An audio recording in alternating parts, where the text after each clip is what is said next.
Tiene ahora el uso de la palabra para fijar la postura el coordinador diputado Ricardo Monreal Ávila de Morena. Honorable Asamblea, ciudadano presidente, Adelante. al escuchar algunas expresiones desmesuradas, falsas, partidarizadas, manipuladas, que lamentablemente se reducen a una pobreza intelectual y a una miseria en el uso de argumentos, en el fondo de un dictamen que debería ser el debate del año, por el contenido de este dictamen. Es lo que ahora estamos discutiendo y que aprobó ayer la Comisión de Puntos Constitucionales y Seguridad Pública, no tiene precedente en la historia del constitucionalismo mexicano.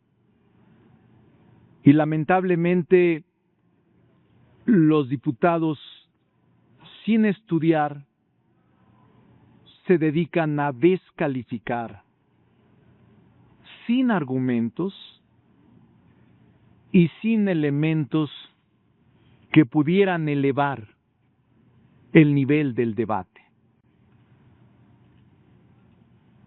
¿Qué es lo que estamos pretendiendo hacer la mayoría calificada de este pleno? Modificar dos artículos de la Constitución. El artículo 40, que agrega 2 párrafos, y el artículo 19 de la Carta Magna. El artículo 40 está plasmado en la Constitución desde 1824.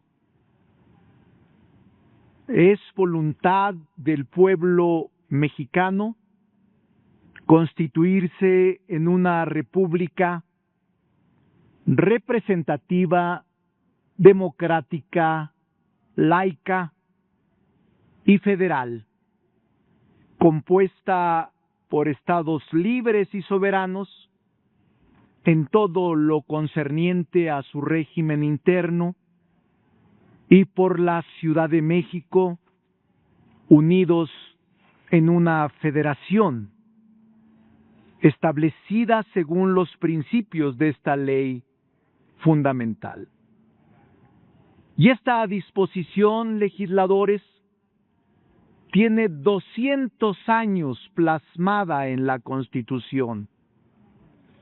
Solo en 2 ocasiones se ha modificado. Una para incorporar el carácter laico de nuestra república y la otra para incorporar a la Ciudad de México atendiendo a su régimen interno.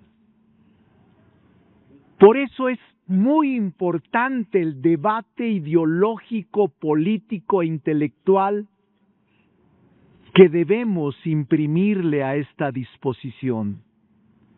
No es cualquier cosa, ni es una norma jurídica más que estamos modificando. Vean ustedes el tamaño de la reforma que nos plantea la presidenta Claudia Sheinbaum. Ningún otro presidente se atrevió a plantear una reforma de tal magnitud. Párrafo segundo. El pueblo de México Bajo ninguna circunstancia aceptará intervenciones, intromisiones o a cualquier otro acto desde el extranjero que sea lesivo de la integridad, independencia y soberanía de la nación, tales como golpes de Estado, injerencias en elecciones o la violación del territorio mexicano, sea esta por tierra, agua, mar o espacio aéreo. Párrafo tercero. Tampoco consentirá intervención en investigación o persecución sin la autorización y colaboración expresa del Estado mexicano en el marco de las leyes aplicables. No es para ustedes una fraseología extraordinaria, sublime, que contenga para el futuro y prevea en una visión de largo plazo cualquier agresión, cualquier invasión, intromisión de gobiernos extranjeros que, por poderosos que sean, la presidenta Claudia Sheinbaum con lucidez plantea cómo incorporar a la Constitución un escudo de defensa futuro de cualquier nación agresiva, arrogante y prepotente. No es la descalificación la que nos puede situar en un debate de altura. Debatamos esto, ¿qué es lo que está a discusión? ¿Lo aceptas o no? Simple y sencillamente, porque el párrafo segundo y tercero del artículo 40 que pretendemos modificar no tiene parangón, no tiene antecedente, no tiene precedente constitucional. Estamos deliberando y discutiendo uno de los aspectos centrales del constitucionalismo mexicano, del pacto federal, del origen de la fundación de nuestra república, que desde 1824 se previene en las cartas magnas, salvo un episodio de triste recuerdo, la Constitución de 1836, la llamada Constitución de las 7 leyes, que fue impuesta por el poder conservador y fue una constitución que eliminó las legislaturas locales y dispuso de departamentos y evitó cualquier circunstancia federalista, creando el supremo poder conservador que declaraba incapaz a cualquiera de los poderes y declaraba nula cualquier acción o acto de autoridad ejercida por ellos. Y sólo era responsable este supremo poder conservador ante Dios. De ese tamaño era la etapa oscura de 1836 a 1846.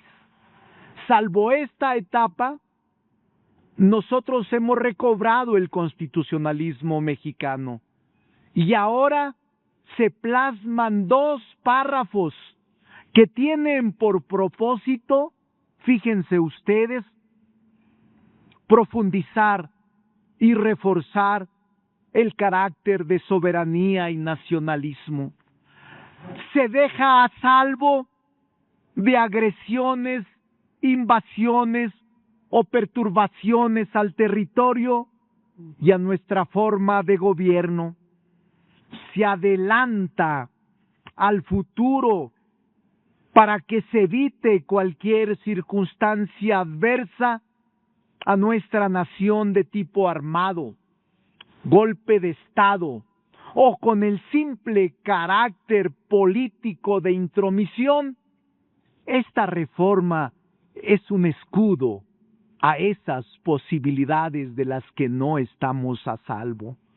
Y se activa la norma fundamental obligatoria y de observancia general en congruencia con la globalización que vivimos y que no estamos exentos, como no lo hemos estado, a agresiones de países poderosos.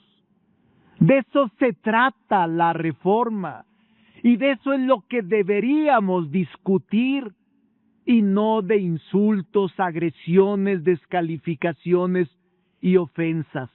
Este es el fondo del debate y sobre esto debemos argumentar, deliberar y estar o no de acuerdo, pero no argumentar que se está en favor de un país soberano y agredir, violentar y votar en contra.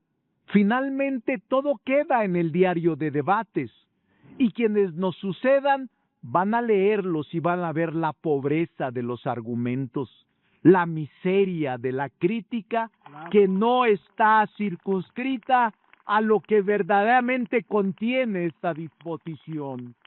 Ya lo decían, no puedes entender el artículo 40 sin el 39 sobre la soberanía del país. No lo puedes entender. Por eso, desde el 39, que está en 1824 y en la Constitución de Apatzingán, se establece con toda claridad la soberanía nacional reside esencial y originalmente en el pueblo. Todo poder público dimana del pueblo y se instituye para beneficio de éste. El pueblo tiene en todo tiempo el inalienable derecho de alterar o modificar su forma de gobierno. Esta es la esencia del debate al que nos debemos circunscribir. Ya desde Bodino, Jean Bodin, la soberanía es expuesta como la parte fundamental del Estado. A partir de su elaboración original por parte de este jurista francés, pasando por otros teóricos como lo recordarán Rousseau e incluso Immanuel Kant, hablan sobre la importancia del concepto soberanía sin importar la nación que lo tenga, pero sí que lo defienda. Y ahora la presidenta Claudia Sheinbaum, que poco valoramos, se ha atrevido con valentía a proponer una reforma impresionante. Debimos haber sido los legisladores lo que la planteáramos. No lo hicimos nadie, ningún grupo parlamentario ni ningún legislador. Fue la presidenta Claudia Sheinbaum sobre la que estamos deliberando y discutiendo. Más aún, miren ustedes, el otro artículo 19. Algunos se quejan porque se amplía el catálogo de delitos con prisión preventiva oficiosa. Es un gran despropósito establecer como argumento para estar en contra el que se incorporan nuevas figuras para la prisión preventiva oficiosa. Por una razón, ¿cómo le das contenido y forma al párrafo segundo y tercero del 40 si no hay una sanción correspondiente que se establezca en el 19 constitucional? Es muy sencillo. Lo que estamos aprobando, o lo que vamos a aprobar en su caso, o lo que estamos deliberando para aprobar, tiene que establecerse como concatenación de una lógica parlamentaria sin la cual estaríamos creando normas imperfectas. Miren ustedes lo que estamos haciendo. Dice la incorporación. A las personas nacionales o extranjeras involucradas en delitos de terrorismo o en la fabricación, distribución, enajenación, traslado o internación al territorio nacional, se le aplicará medida cautelar de prisión preventiva oficiosa. Aquel que introduce armas de manera ilegal a nuestro país, ¿no creen que merecen pena preventiva oficiosa a todos aquellos que introducen armas a nuestro país de manera ilícita? ¿Quién está en contra de eso? O incluso, dice el agregado al 19, o a cualquier extranjero que realice actividades al margen de la ley, vinculadas con los párrafos segundo y tercero del artículo de la Constitución, y que se le impondrán las penas más severas posibles. Es decir, se establece en el 19 constitucional prisión preventiva oficiosa a todo aquel terrorista, nacional o extranjero. Se establece esta medida cautelar a todo aquel que introduce armas de manera ilegal a nuestro país. Se establece esta medida cautelar a todo aquel extranjero que llegue a nuestro país a investigar, a indagar o a perseguir a cualquier nacional sin la autorización del gobierno y de las autoridades. ¿Qué de malo hay eso? ¿Cómo es posible que no conciban que es necesaria proteger la nación frente a estos delincuentes del extranjero o nacionales que lesionan a nuestro país, que lesionan todos los días a nuestra nación? De esto se trata el debate, señores y señoras legisladoras. Y en esto deberíamos estar deliberando y discutiendo. ¿Estás o no de acuerdo con estas disposiciones que pretendemos reformar en el párrafo segundo y tercero del 40 y en el 19? Dos nuevos párrafos y una ampliación en el 19. Lo que me da tristeza es la pobreza de los argumentos. Podríamos deliberar. Ramos Arizpe fue diputado en las Cortes de Cádiz y en 1812 ya hablaba sobre la soberanía que dimanaba del pueblo, y el pueblo era el único que decidía, no el monarca, no el rey, el pueblo. 1812. Y en 1813 López Rayón quiso agradar al rey y establece que la monarquía podría también descansar en la persona del monarca Fernando VII. Pero en 1814 en Apatzingán se retoma el concepto soberanía que hasta la fecha tenemos en el país. Qué bueno que lo tenemos. No se nos olvide, no es letra muerta, no es utopía, no es sueño, es nuestra Carta Magna. Y lo que la presidenta hace es decir, denme elementos para que en la Carta Magna se establezca el escudo para defender a nuestra nación. Eso es lo que quiere la presidenta. Muchas gracias, presidenta. ¡Que viva México!